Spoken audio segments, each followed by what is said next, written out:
Hi hello guys, Ratnasri 15 welcome back to our channel. అందరూ ఎలా ఉన్నారు ఫ్రెండ్స్? బాగున్నారా? నేను కూడా బాగున్నాను.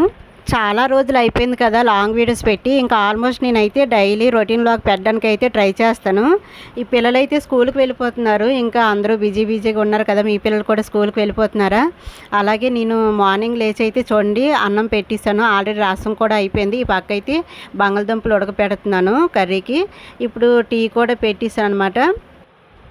టైం ఇప్పుడు 6 అవుతుంది. పిల్లలైతే ట్యూషన్కి వెళ్ళిపోయారు. ఇప్పుడు 7:30 కల్లా వస్తారు. ఈ లోపైతే క్యారేజ్ అయితే రెడీ చేసేయాలి. ఇంకా రైస్ కర్రీ రసం అయిపోతే ఇంకా టైం ఉందనుకోండి నేనైతే టిఫిన్ చేస్తాను. ఇంకా పిల్లలైతే ఇంకా లంచ్ పట్టుకెళ్తే ఇంకా తినరు కదా, స్కూల్లో వదిలేస్తారు. అందుకని మార్నింగ్ ఇంటి దగ్గర ఉన్నప్పుడే లంచ్ పెట్టేసి క్యారేజ్కి ఏమో టిఫిన్ పెడతాను నేను. అలాగా ఇప్పుడైతే వాకిలు కూడా కడిగేసి ముగ్గు పెట్టేసాను. కొలైలు వచ్చేస్తే మాకు 5 o'clockకి. ఇంకా అలాగా వంట అవుతుండగా పక్కకైతే దేవుడి సామాన్లు కూడా శుభ్రం చేసి ఇంకా దీపం అయితే పెట్టేసుకుంటే అయిపోతుంది. ఇంకా చాలా రోజులు ఎందుకంటే వీడియోస్ పెట్టలేదు. పిల్లలు ఇంటి దగ్గరే ఉంటారు కదా, సమ్మర్ హాలిడేస్. ఇంట్లో ఉంటే ఇంకా వాళ్ళ మీద కేరింగ్ తీసుకోలేం కదా వీడియోస్ తీసుకొని ఉంటే. ఈ హాలిడేస్లో మా పిల్లలకైతే వాళ్ళ పని వాళ్ళు చేసుకోవడం కూడా కొద్దిగా అయితే అలవాటు చేశాను. ఇంట్లో ఉంటారు కదా, ఇలాంటప్పుడే నేర్చుకోవాలి. ఏమైనా నేర్చుకున్నా తర్వాత ఇంకా స్కూల్లో పెట్టిస్తే ఇంకా టైం సరిపోదు వాళ్ళకి. స్కూలు ట్యూషన్ ఇంకా అలసిపోతారు, ఇంకేం నేర్చుకోలేరు కదా. అందుకనేసి మా పిల్లలకైతే ఇంకా బట్టలు వాష్ చేయడం, అలాగా ఇంకా అన్నం పెట్టేసుకోవడం, ఇంకా చిన్నగా టీ పెట్టడం అలాంటివి అయితే మా పాపకు నేర్పించాను. అలాగే దాంతోపాటు చదువుకోవడం. ఇంకా మా పాపకైతే తెలుగు సరిగా రాదు కదా, ఇంకా తనకు తెలుగు నేర్పించుకుంటూ ఇంకా మా బాబు కూడా ఇంట్లోనే ఉంటాడు కదా, వాళ్ళ హోంవర్క్లు చేయించుకొని ఇంకా అలా అయితే టైము గడిచిపోయింది సమ్మర్ హాలిడేస్. సబ్స్క్రైబర్స్ ఫ్యామిలీ అందరూ మర్చిపోకూడదని మా హస్బెండ్తో చిన్నగా షార్ట్ వీడియోస్ అయితే తీసి పెట్టేదాన్ని అందుకనేసి. అలాగే ఇప్పుడు నేను దేవుడి సామాన్లు తోముతున్నాను కదా, ఆ రాగి సామాన్లు ఉన్నాయా వాటికైతే నల్లగా ఉంటాయి కదా, బాగా ఒక్కరోజుకి నల్లగా అయిపోతాయి. అప్పుడు ఏం చేద్దామంటే కొంచెం సాల్ట్ చింతపండుతో తోమితే తెల్లగా వచ్చేస్తాయి. కాకపోతే సాల్ట్ వేస్తాం కదా, వేగంగా నల్లగా అయిపోతాయి. సాల్ట్ చింతపండు పెట్టి తోమిన తర్వాత కొంచెం మట్టి కానీ ఇసుక కానీ ఏమైనా ఉంటే తోమితే దాంతో ఇంకా 2-3 రోజుల వరకు అయితే నల్లగా కడిగేసుకొని పెట్టేసుకోవచ్చు. ఈ డబ్బా ఉంది కదా, ఆయిల్ డబ్బా, అది కూడా అగ్గిపుల్లతో చిన్న హోల్ అయితే పెట్టాను. ఇంకా అలాగా మనము నూనె వేసుకుంటే కిందన వలగదు, ఒకేసారి ఎక్కువగా ఒలిగిపోదు అనమాట. అలా చేసుకుంటే బాగుంటుంది. ఇప్పుడైతే పూజ కూడా చేసేస్తున్నాను. వంట అయితే ఒక పక్క అయిపోతుంది, ఆల్రెడీ కర్రీ కూడా అయిపోయింది. ముందుగా మార్నింగ్ లేవగానే దీపం పెట్టాలి. కాకపోతే నాకైతే కుదరదు. మార్నింగ్ 5 o'clock వాటర్ వచ్చేస్తే తర్వాత మా హస్బెండ్ టీ అంటారు, తర్వాత వంట ఇంకా టిఫిన్లు, ఇంకా అస్సలు టైం కుదరదు. అందుకనే పనంతా అయినాకైతే నేను దీపం పెట్టేసుకుంటాను. ప్రశాంతంగా ఉండడం కోసమే కదా మనం పూజ చేసేది. అలాంటిది ఒక పక్క పని చేస్తూ ఒక పక్క దీపం పెట్టడం అయితే నాకు నచ్చదు. పనంతా అయినాకైతే ప్రశాంతంగా నేనైతే పూజ చేసుకుంటాను. మా బాబు స్కూల్ అయితే దగ్గరలోనే, పర్లేదు. 8:30 8:40 వరకు వెళ్ళొచ్చు. మా పాప మాత్రం స్కూల్ కొద్ది దూరము. 8:20 కల్లా స్కూల్ లోపలికి ఉండాలి, లేదంటే ఇంక లోపలికి అలౌడ్ ఉండదు. అందుకని ముందుగా నేను వాళ్ళకి పంపించాక అప్పుడైతే పూజ చేసుకుంటాను. ఇప్పుడు తులసమ్మ దగ్గర కూడా నమస్కారం చేశాను. ఇప్పుడు టిఫిన్ కూడా రెడీ అయిపోయింది. 2 వాయిలు అయితే పెట్టేశాను. అలాగే చట్నీ పప్పు కూడా నైటే మిక్సీలో ఆడేసి ఫ్రిడ్జ్లో పెట్టేసామనుకో టైం అనేది సేవ్ అవుతుంది. ఇప్పుడు అలా పెట్టేసుకోవచ్చు. ఇంకా డైలీ టిఫిన్ అయితే చేయను. వారానికి 2-3 రోజులు అయితే చేస్తాను. లేదా కుదరకపోతే మార్నింగ్ కుదరకపోతే నైట్ అయినా చేస్తాను అనమాట. పిల్లలు సరిగా వాళ్ళకి నచ్చిన కర్రీ అయితే తినేస్తారు, ఇంకా నచ్చిన కర్రీ అయితే తినరు కదా. అలాంటి టైంలో నేను వాళ్ళకి టిఫిన్ పెట్టేసి లంచ్కి పెట్టేస్తాను. మార్నింగ్ అయితే రైస్ పెట్టేస్తాను తినడానికి. క్యారేజ్లు అవి రెడీ చేస్తాను. పాపకైతే జడలు వేసిస్తే ఇంకా వాళ్ళ డాడీ అయితే తీసుకొని వెళ్ళిపోతారు. మా హస్బెండ్ అయితే వెళ్ళిపోతున్నారు కదా. ఇప్పుడు మా కార్తీక్ని అయితే రెడీ చేయాలి. వాడు డైరీ అంతా చెక్ చేస్తాను అనమాట. ఇప్పుడు హోంవర్క్ చేశాడా, రీడింగ్ చేశాడా లేదా అని చెక్ చేసి ఒకళ్ళు చేయకపోతే అది అంతా చేసిన వరకు పంపించను. ఇంకా లేట్ అయినా సరే ఒక 5 నిమిషాలు ఆల్మోస్ట్ ఎప్పుడు పెండింగ్ ఉంచడు. ఎప్పుడో బతికించినా కానీ ప్రేయర్కి లేట్ అయినా కానీ ఉంచేసి అప్పుడు రీడింగ్ అంతా పూర్తి చేసి పంపిస్తాను అనమాట. ఇంకా వాళ్ళ ఫ్రెండ్ కూడా వచ్చేసాడు వాడికి వెళ్ళడానికి. వాళ్ళ ప్రిన్సిపల్ మేడము 8:40కి వస్తే వీడేమో 8:35 కల్లా వెళ్తాడనమాట. కాకపోతే వీడికి టైం సరిపోదులే, ట్యూషన్స్ వచ్చేసరికి 8 అవుతుంది. మార్నింగ్ ట్యూషన్కి వెళ్ళేటప్పుడు స్నానం చేసి వెళ్ళిపోతాడు కాబట్టి ఇది టైం సరిపోతుంది.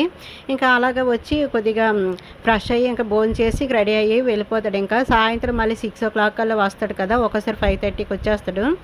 ఇంకా వాళ్ళకి ట్యూషన్కి వెళ్ళిపోతారు కదా. అందుకని నేను కూడా ఒక 5 నిమిషాలు ధీమాగా వెళ్ళినా సరే నేను అన్ను. కాకపోతే స్కూల్ టైంకి అయితే వెళ్ళిపోతాడు, ఇంకా లేట్ చేయడు. పిల్లలు అన్ని విషయాల్లో క్రమశిక్షణ ఉండాలంటే అది మన చేతుల్లోనే ఉంటుంది. మనం తయారు చేసేదాన్ని బట్టే వాళ్ళు కూడా ఎదుగుతారు. మా బాబు అయితే డైలీ ఎందుకమ్మా నాకు బొట్టు పెడతావు నేను ఇటు అమ్మాయిలాగా అనేసి అంటున్నాడు. ఒరే బొట్టు పెట్టుకుంటే కొద్దిగా బుద్ధిమంతుడిలాగా ఉంటావురా అనేసి అంటున్నాను. కాదండి, రోజు బయటికి వెళ్ళేటప్పుడు మనం ఏదైతే పని చేయాలనుకుంటున్నామో ఆ పనిని విజయం సాధించుకొని వస్తారంట. మా గ్యాంగ్ అంతా ఇప్పుడు వెళ్ళిపోయారు కదా, ఇంకా కొన్ని పనులు అయితే ఉంటాయి ఇంట్లో, చిన్న చిన్న పనులన్నీ అవి అయితే పూర్తి చేయాలి. బట్టలు వాసేద్దాం అనుకున్నాను, ఇంతలో తెలిసిన ఆమె అయితే వచ్చింది. తనకేమో స్పేర్ బండ్ లేదు, గ్యాస్ బుక్ చేసిందంట. సరే ఖాళీగా ఉంది పట్టుకెళ్ళు అని చెప్పి ఇస్తున్నాను. అలాగే బట్టలు కూడా స్టిచ్చింగ్కి ఇచ్చింది, అవి కుట్టిస్తాను, అవి తీసుకెళ్ళడానికి అనేసి అలాగొచ్చింది అనమాట తను. ఎవరైనా సరే మన ఇంటికి సహాయం కోరి వస్తే ఆల్మోస్ట్ ఆ సహాయం చేయడానికే ట్రై చేయాలి. నేనైతే వీలైనంత వరకు లేదు కాదని చెప్పను. నాకు వీలైనంత వరకు నాకు చేయగలిగినంత హెల్ప్ అయితే ఎవరికైనా చేస్తానన్నమాట. మనం వాళ్ళకి హెల్ప్ చేస్తామనే ఉద్దేశంతోనే మన ఇంటికైతే వస్తారు, లేదంటే రారు కదా. తనైతే సారీస్ ఇచ్చింది కుట్టడానికి, అవైతే స్టిచ్చింగ్ చేస్తాను. సరిపోయి లేదో ఒకసారి చెక్ చేసుకో అంటున్నాను. అయితే చూస్తుంది అదేని, ఒక లూజ్ ఏమైనా ఉంటే మళ్ళీ ఒక చిన్న కుట్టు అయితే లాగేవచ్చు కదా, ఇంకా ఇంటికి వెళ్ళి మళ్ళీ ఏమొస్తావో చూడు అని చెప్తున్నాను. పనంతా అయిపోయింది, బట్టలు కూడా వాష్ చేశాను. పైన ఆరబెట్టేశాక మిషన్ తీద్దాం అనుకున్నాను. ఈ లోపేమో నాకు రేపు బర్త్డే కదా, బర్త్డే విషెస్ చేయడానికేమో పక్కింటికి ఒక గెస్ట్ అయితే వచ్చింది. ఆ గెస్ట్ ఎవరో మీరు కూడా చూడాలనుకుంటున్నారా? అయితే వచ్చి చూసేయండి. మా వీధిలో మా ఇల్లు తర్వాత 3 ఇల్లుల తర్వాత ఈ ఇల్లు అనమాట. అక్కడికేమో జరిపోతు పాము వచ్చింది. అయితే వీడియో తీద్దురా పాము వచ్చింది, వీడియో తీద్దురా పాము వచ్చిందని నన్నేమో పిలిచారు పెద్ద ధైర్యవంతురాల్లాగా. నాకేమో చాలా భయం వేసేస్తుంది, తీను అంటున్నాను.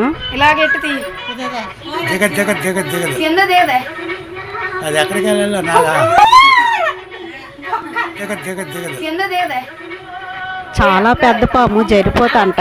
జరిపోతు వచ్చి వాళ్ళ ఇంట్లో ఉంటే వాళ్ళేమో సాంగ్స్ పెట్టుకొని టీవీ చూసుకుంటున్నారు భయపడకుండా. ఎందుకంటే చాలాసార్లు వచ్చింది, అందుకని వాళ్ళకి అలవాటు అయిపోయింది. వాళ్ళ ఇంటి పక్కన ఒక పాడుపడిపోయిన ఇల్లు ఉందన్నమాట. దానిలోకి ఎలకలు అవి ఉంటాయి కదా, అవి తినడం కోసం వచ్చేస్తాయి. వాళ్ళ ఇల్లు రేకులు అవ్వడంతో ఇంకా ఏదో చిన్న హోల్ ఉంటే ఆ హోల్ నుంచి అలాగ వచ్చేస్తున్నాయి అనమాట పాములు. ఇంతకు ముందు ఒకసారి అలాగే నాగుపాము వచ్చింది. అప్పుడు వెంటనే చూసి స్నేక్ క్యాచర్కి ఫోన్ చేస్తే వచ్చారనమాట. వచ్చి వాళ్ళు తీసుకువెళ్ళారు. పక్కింట్లో గెస్ట్ వచ్చారు అన్నాను కదా, అదేనండి ఆ పాము. ఇంకా ఆ గెస్ట్ కానీ విషెస్ చేస్తే ఇదే లాస్ట్ బర్త్డే అయిపోద్ది. ఇప్పుడు మేడపైకి అయితే వచ్చాను బట్టలు పట్టుకొని ఆరపెడదామని. ఇప్పుడైతే మొక్కలు చూపిస్తాను రండి. ఇదంతా ఇప్పుడు వర్షాలు పడుతున్నాయి కదా, మళ్ళీ మొక్కలన్నీ కొద్దిగా పచ్చగా అయితే ఉన్నాయి. ఈ మందార మొక్క అయితే నేను పువ్వు తెంపేటప్పుడు ఇరిగిపోయింది రొమ్మ, అలాగే తెచ్చింది ఉడిస్తాను, బాగానే ఉంది. ఇప్పుడు కరివేపాకు మొక్క కూడా ఉంది చూడండి, అది కూడా కొద్దిగా ఎదుగుతుంది ఈ మధ్యనే. ఇది కాగడాల మొక్క, చిన్నదే ఉడిసాను, చాలా చాలా బాగా అయితే ఎదిగింది. ఇది కూడా మందార మొక్కే. ఇంకా మొక్కల దగ్గర పిచ్చి మొక్కలన్నీ ఉన్నాయి, అవన్నీ పీకియాలి ఒకరోజు. ఆ మట్టి కూడా నీట్గా సర్దిస్తే ఇంకా మార్కెట్కి వెళ్ళేటప్పుడు ఏదో రోజు విత్తనాలన్నీ తెచ్చియాలి. బెండకాయ, వంకాయ అలాంటివి, తోటకూర, గోంగూర తెచ్చి వేస్తామనుకో మనకి ఫ్రెష్గా ఇంకా వెజిటేబుల్స్ అయితే ఇంట్లోనే దొరుకుతాయి. ఇంకా వండుకొని తినడానికి చాలా బాగుంటాయి కదా ఇంట్లోవి. ఇంకా బట్టలు ఆరపెట్టడం అయితే అయిపోయింది. ఇప్పుడైతే స్టిచ్చింగ్ చేయడానికి బ్లౌజులు అయితే ఉన్నాయి. నేనైతే ఒక లైనింగ్ బ్లౌజు కటింగ్ చేస్తాను. ఇంక కొలతలు కూడా ఎలా తీస్తున్నానో ఏంటనేది చూసేయండి. ముందుగా కొలకిచ్చే బ్లౌజ్ని ఇలాగ నీట్గా ఫోల్డ్ చేసి నడుము ఉంటుంది కదా, నడుము పట్టిన ఆ విధంగా అయితే మార్కింగ్ చేసుకోవాలి. ఇప్పుడు చూడండి, ఈ బ్లౌజ్ ఉంది కదా కొలకిచ్చే బ్లౌజు, నీట్గా హెచ్చు తగ్గు లేకుండా నీట్గా ఫోల్డ్ చేసుకొని ఇప్పుడు క్లాత్ పైన ఇలా పెట్టుకోవాలి. ఇప్పుడు బ్యాక్గ్రౌండ్ ఉంది కదా, బ్యాక్గ్రౌండ్ కిందకి డౌన్కి వచ్చేసరికి 1.5 ఉంచుకోవాలి ఫోల్డింగ్లోకి, అది పోతుంది అనమాట మార్కింగ్ చేసేది. లైన్గా డ్రా చేసుకొని బ్లౌజ్ని అయితే నీట్గా ఇలా సర్ది పెట్టుకోవాలి. చూడండి, బ్లౌజ్ ఆది పట్టి చెప్తున్నాను. అలాగే అర్థం కాకపోతే టేప్ కొలతలు వచ్చే వాళ్ళకి టేప్ కూడా నేను టేప్తో పెట్టి కూడా ఒకసారి చెప్తాను. ఇదైతే చాలా సింపుల్ అండి, ఇలా బ్లౌజ్ పెట్టి తీసేయడానికి. ఇంకా 10 మినిట్స్లో అయితే బ్లౌజ్ కటింగ్ అయిపోద్ది. 10-5 మినిట్స్ చాలు కట్ చేయడానికి. టేప్ కొలతలు రాలేని వాళ్ళకి చాలా చాలా సింపుల్ ఈ కొలతలు అయితే. చూడండి, భుజం పెట్టి అలా ఉంది కదా. ఇప్పుడు ఆమ్ రౌండ్ కూడా అటు ఇటు జరిగిపోకూడదు. కొలకెట్టే బ్లౌజు ఎలా అయితే వేసామో లైనింగ్ పైన అలాగే పెట్టుకొని ఉంచుకోవాలి జరగకుండా. అప్పుడే కొలతలు నీట్గా అయితే వస్తాయి పర్ఫెక్ట్గా. ఇప్పుడు ఆమ్ రౌండ్ కొలతలు కూడా అలా తీసుకున్నాను. ఇప్పుడు మనం కొలకిచ్చే బ్లౌజ్ కంటే ఒక 2 ఇంచెస్ ఎక్స్ట్రా పెట్టుకోవాలి మార్కింగు లూజ్ పట్టీకి. చూడండి నెక్ ఉంది కదా, ఆ నెక్ డౌన్కి పైన సాల్ 2 ఉంచుకున్నాను. ఇక్కడ కిందకు వచ్చేసరికి నెక్ డౌను 9.5, భుజం పట్టి 3 పెట్టుకోవాలి. నేను మార్కింగ్ కూడా రాసి ఒకసారి మీకు చూపిస్తానులేండి. ఇది 5.5 శంఖ ఆమ్ రౌండ్. ఇది 1/2 ఇంచ్ అయితే సరిపోతుంది మార్కింగ్ చేయడానికి. రౌండ్ కటింగ్ చేస్తాం కదా దానికోసం. ఇప్పుడు చూడండి నీట్గా కొలతలు ఎలా తీసుకుంటున్నాను. ఇది 9.5 నెక్. ఇది ఆమ్ రౌండ్ శంఖ ఆమ్ రౌండ్ 5.5. ఇంకా లావుగా ఉండే వాళ్ళకైతే 6 అలా సరిపోతుంది. కొద్దిగా సన్నగా 34 ఆ సైజు వాళ్ళకైతే ఈ కొలతలు అయితే పర్ఫెక్ట్గా సరిపోతాయి.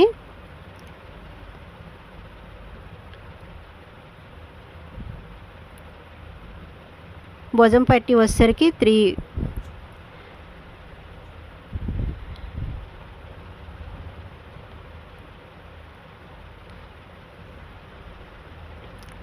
చాలా సింపుల్ అండి. బ్లౌజ్ పెట్టి మనము కొలతలు తీసుకుంటే టేప్ కంటే కూడా బ్లౌజు మనం కొలకిచ్చే బ్లౌజు పర్ఫెక్ట్గా ఉందనుకోండి, జరిగిపోకుండా నీట్గా మనం లైనింగ్ పైన పెట్టి కటింగ్ చేసామంటే ఎలా ఉండేది అలా వచ్చేస్తుంది అనమాట. మన స్టిచ్చింగ్లో కూడా ఉంటుంది కొద్దిగా హెచ్చుతగ్గులు. మనము స్టిచ్చింగ్ చేసేటప్పుడు కూడా పర్ఫెక్ట్గా చేస్తే ఇంకే తేడా అనేది రాదు బ్లౌజు.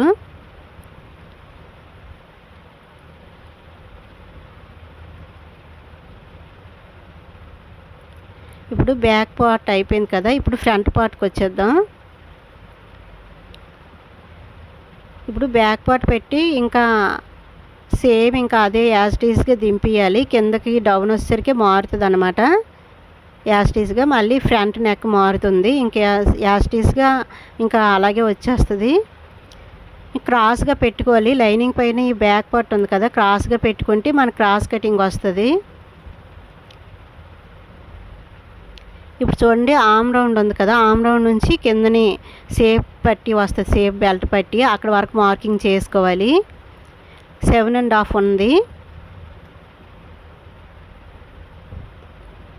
ఇంకా నెక్ కొద్ది కిందకు దిగాలి బ్యాక్ రౌండ్ అనుకుంటే 8 పెట్టుకుంటే ఇంకా బాగుంటుంది రౌండ్ అనేది. కాకపోతే ఆ అమ్మాయి కొద్దిగా సన్నం కాబట్టి 7.30 సరిపోతుంది. ఇప్పుడు చూడండి భుజం పట్టి శంఖ ఆమ్ రౌండ్ మొత్తం నేను మార్కింగ్ చేసుకోను. ఫ్రంట్ బ్యాగ్కి వచ్చేసరికి 5.5 పెట్టుకోవాలన్నమాట. అక్కడ నెక్ పార్ట్ అలా పెట్టుకొని మనము మార్కింగ్ చేసుకుంటే ఎంత కావాలో అంత పర్ఫెక్ట్గా అక్కడ వచ్చేస్తుంది. ఇక డాట్స్ పెట్టుకోవడానికి కూడా 5 అలా పెట్టుకోవాలి. చూడండి ఒకసారి కొలత వేస్తున్నాను. 5.5 ఉంది.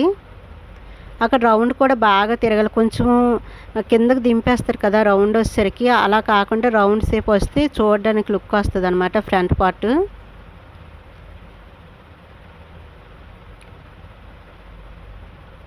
ఇప్పుడు చూడండి కొలత తీసుకోవాలి.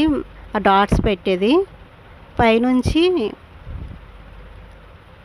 చూడండి భుజం పట్టి నుంచి అక్కడ డాట్ ఉంది కదా సెంటర్ డాట్, అక్కడ వరకు పెట్టేసుకుంటే ఎంత ఉందో మనకు అక్కడ మార్కింగ్ చేసుకోవాలి. ఇక్కడ 13 ఉంది. 13కి అయితే లెంత్ సరిపోతుంది. ఇంకా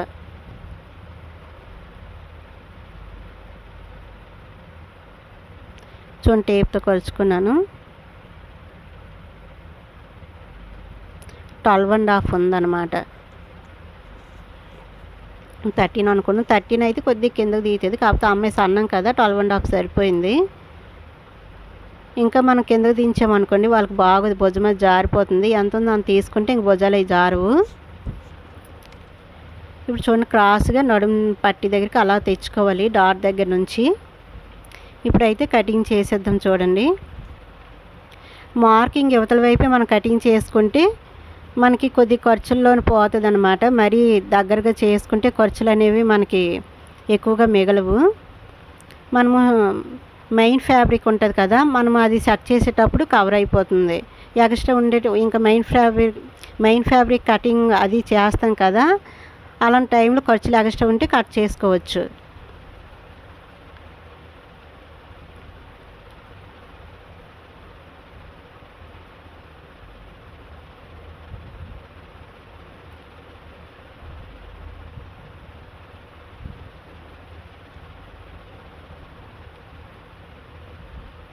ఇప్పుడు చూడండి 1/2 ఇంచ్ అయితే పెట్టుకోవాలి.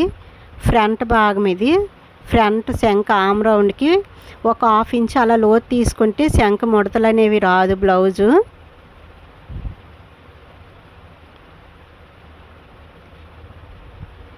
ఇంకా హ్యాండ్స్ దగ్గరికి వచ్చేసరికి కూడా మనం 1/2 ఇంచ్ అలా లోతు తీసుకుంటే ఇంకా హ్యాండ్స్ కూడా ముగ్గులు రాకుండా ఉంటుంది. ఇప్పుడు హ్యాండ్స్ దగ్గరికి వచ్చేసరికి క్లాత్ చూడండి 4 ఫోల్డింగ్ చేసుకున్నాను.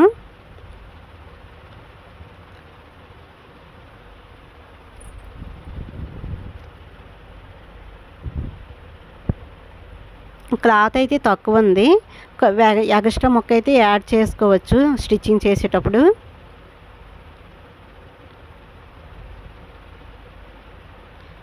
ఇది ఫోల్డింగ్లోకి 1/2 ఇంచ్ లేదా 1 ఇంచ్ ఉంచుకుంటే సరిపోతుంది. ఇది 5 1/2 పెట్టుకున్నాను లెంత్. కిందకు వచ్చేసరికి 2 1/2 లేదా 3 అలా పెట్టేసుకుంటే నీట్గా వస్తుంది అన్నమాట శంఖ సైడు. చూడండి డౌన్ అయితే నేను 3 పెట్టుకున్నాను.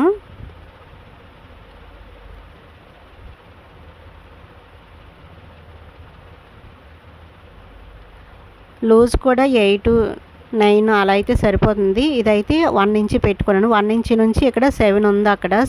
అక్కడ స్టిచ్చింగ్ చేస్తాం కదా, అక్కడికి వచ్చేసరికి 7 ఉంది. ఎక్స్ట్రా ముక్క అయితే అక్కడ కుట్టేసుకోవాలి, జాయింట్ చేసుకోవాలి. ఇక్కడ పైకి వచ్చేసరికి ఈ విధంగా అయితే కటింగ్ చేసుకోవాలి కొద్దిగా క్రాస్గా. ఇప్పుడు ఫ్రంట్ వైపు కొంచెంగా 1/2 తీసుకోవాలన్నాను కదా, 1/2 ఇంచ్ అయితే కటింగ్ చేసుకుంటే ముడతలని రాకుండా ఉంటుంది. ఇప్పుడు సేప్ పట్టి దగ్గరికి వచ్చేసరికి క్లాత్ కొద్దిగా ఉంది, అది సరిపెట్టేద్దాం. ఎలాగ లైనింగే కదా, మెయిన్ ఫ్యాబ్రిక్ ఇది వేస్తే ఇంక సరిపోతుంది.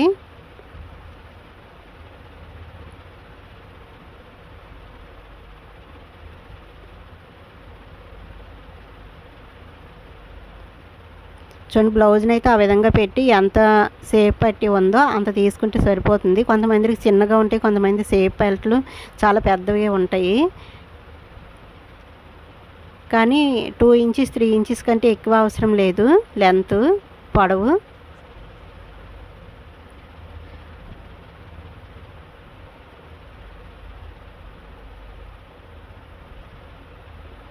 ఇప్పుడు సేప్ పెట్టి కూడా తీసాను కదా.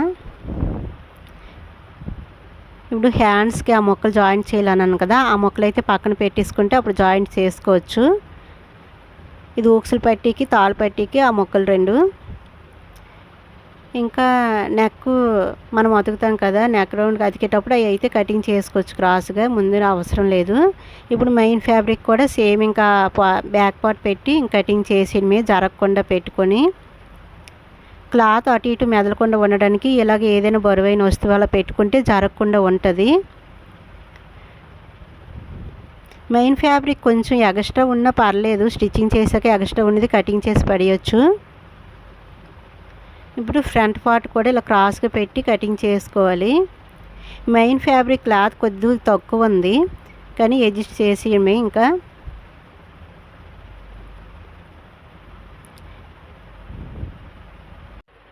బ్లౌజ్ కటింగ్ చేసేయడం అయితే అయిపోయింది కదా. కిందన ఉల్లిపాయల బండి కేకలు వినిపిస్తున్నాయి. మళ్ళీ ఉల్లిపాయలు తీసుకోవడానికి అయితే వెళ్ళాలి. ఇంకెందుకు వెళ్ళామంటే ఇంకా ఇంటికి వచ్చేసరికి ఒక అరగంట అయితే అయిపోద్ది. అక్కడక్కడ ఎవరో కనిపిస్తే ఇంక మాట్లాడుకొని ఇంటికి వచ్చి కాసేపు అయితే రెస్ట్ తీసుకుంటాను, పడుకుంటాను. ఇంకా 1-1:30 వరకు పడుకొని అప్పుడు లేచి ఇంకా భోజనం చేసి మిషన్ అయితే తీస్తాను. పాప వచ్చేసరికి 3:30 అలాగ అవుతుంది అనమాట. కాసేపు రెస్ట్ తీసుకుంటే వాళ్ళు వచ్చేసరికి కొద్దిగా యాక్టివ్గా ఉంటాము, లేదంటే ఇంకా డల్గా ఉంటుంది మైండ్.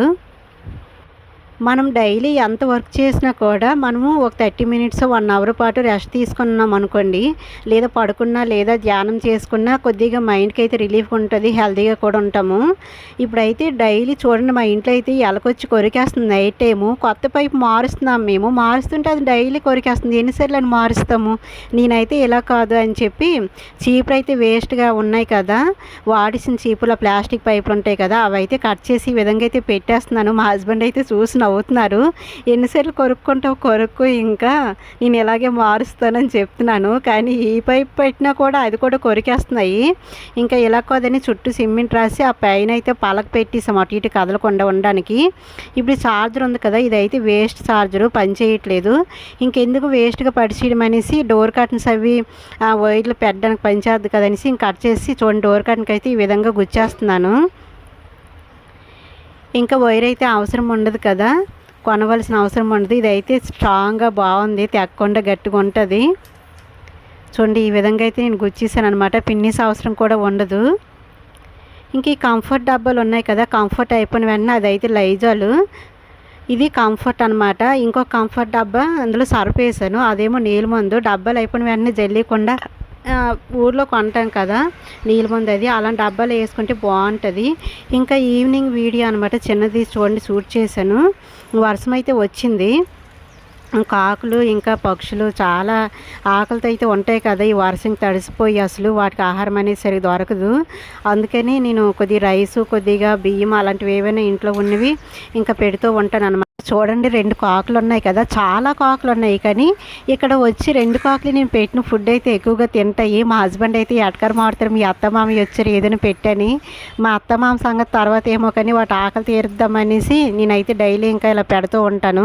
కొంచెం వాటర్ కూడా పెడితే ఇంకా తాగుతాయి అనమాట. సో నేను పెట్టిన వెంటనే ఎంత ఆకలితో ఉన్నాయో వచ్చినాయి, ఇంకా వెంటనే తినేస్తున్నాయి అనమాట. పిలుకలు అరుపులు కూడా వినండి ఎంత చక్కగా అరుస్తున్నాయో. ఈరోజు వీడియో అయితే ఇంతే ఫ్రెండ్స్. ఇంకా ఈ వీడియో మీకు నచ్చితే like and share, subscribe. Thank you for watching friends. Bye.